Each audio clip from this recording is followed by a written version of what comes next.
अस्सलाम वालेकुम दोस्तों, मैं आपका दोस्त आपका होस्ट एम विकास राजपूत। आज हम बात करेंगे अपने सेगमेंट फिल्मी दुनिया के एपिसोड 7 में द रियल कॉमेडी किंग, जिसकी पूरी दुनिया दीवानी थी, जिसने अपनी कॉमेडी से दो हरीफ मुल्कों को किया करीब। वो है वन एंड ओनली उमर शरीफ।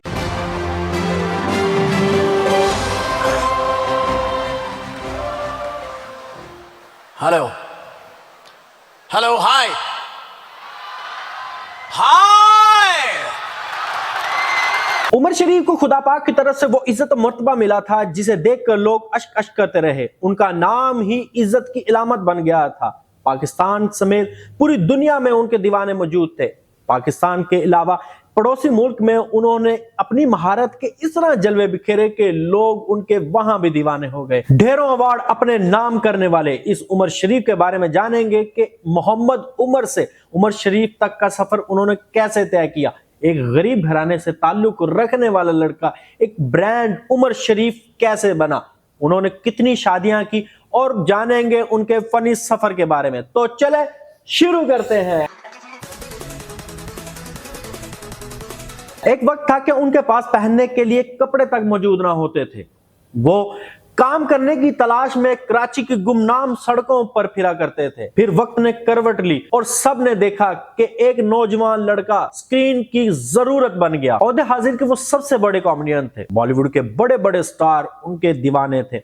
उनकी कॉमिक टाइमिंग और सेंस ऑफ ह्यूमर से वो लुफ्त अंदोज होते थे। उमर शरीफ 19 अप्रैल 1955 में कराची लियाकताबाद में पैदा हुए। उनके वालिद उनके बचपन में ही फौत हो गए जब वो महज 4 साल के थे। उनका नाम मोहम्मद उमर था, लेकिन 14 साल की उम्र में जब उन्होंने स्टेज ज्वाइन किया तो मुनव्वर ज़रीफ से इंस्पायर होकर उन्होंने अपना नाम उमर ज़रीफ रख लिया। लेकिन फिर 1962 में आए फिल्म लॉरेंस ऑफ अरेबिया के हीरो उमर शरीफ से इंस्पायर होकर उन्होंने अपना नाम उमर ज़रीफ से उमर शरीफ रख लिया। वो कई साल स्टेज का हिस्सा बने रहे, लेकिन असल पहचान उनको 1989 में आए उनके थिएटर बकरा किस्तों पे और बुड्ढा घर पर है से मिली। इसके बाद उन्होंने पीछे मुड़कर ना देखा और कामयाबियां समेटते चले गए। उनके वैसे तो ड्रामों की लिस्ट इतनी वसी है कि मैं इस वीडियो में पूरा न कर पाऊं, लेकिन अगर मैं आपके सामने उनके कोई से 10 इस तरह के ड्रामे रखूं जिन पर यकीनन आप हंसी पर काबू ना रख पाएंगे, तो उनमें यकीनन सबसे पहले नंबर पर बकरा किस्तों पे, बुड्ढा घर पे है, दुल्हा, फ्लाइट 420, दुल्हन मैं लेकर जाऊंगा, पेट्रोल पंप, पुलिस हो तो ऐसी और फीमेल की ईमेल शामिल हैं। स्टेज थिएटर के साथ साथ वो पाकिस्तानियों और भारतीय मुख्तलिफ स्टेज शो का हिस्सा रहे।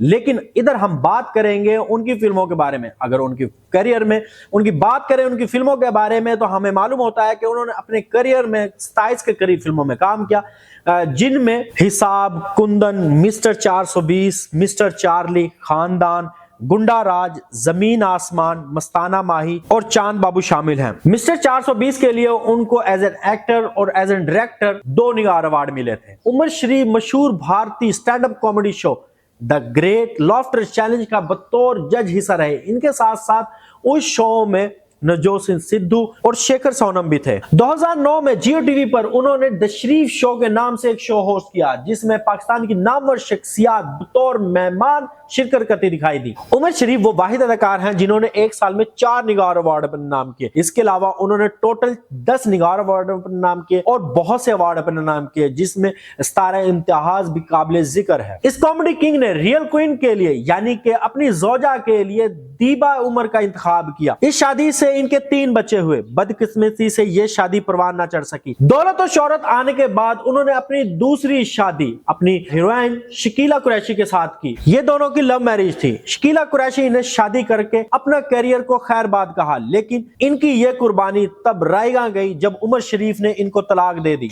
इस तलाक के कुछ अरसे बाद उन्होंने अपनी तीसरी शादी अदाकारा जरी गजल के साथ की, जो उमर शरीफ की आखिरी सांस तक कामयाबी के साथ चलती रही। खुदा पाक ने इनको बहुत दौलत, शोहरत, इज्जत से नवाजा। इनको किसी किस्म की कमी नहीं थी। उमर शरीफ की जिंदगी एक मुकम्मल किताब की तरह है, जिसके हर एक चैप्टर में खुशी, गमी, उतार चढ़ाव जैसे लम्हात देखने को मिलते हैं। उमर शरीफ की जिंदगी की यह किताब 2021 में अपने आखिरी चैप्टर यानी कि मौत के साथ मुकम्मल हो गई। सबके चेहरों पर खुशियां बखेरने वाले उमर शरीफ 2 अक्टूबर 2021 में अपने मद्दाहों को रोता हुआ छोड़ गए। अल्लाह पाक उनकी मगफिरत फरमाए और उनके दर्जात बुलंद फरमाए। इसी के साथ मुझ मेजबान वकास राजपूत को इजाजत है। मिलते हैं नेक्स्ट वीडियो में, तब तक के लिए अल्लाह हाफिज।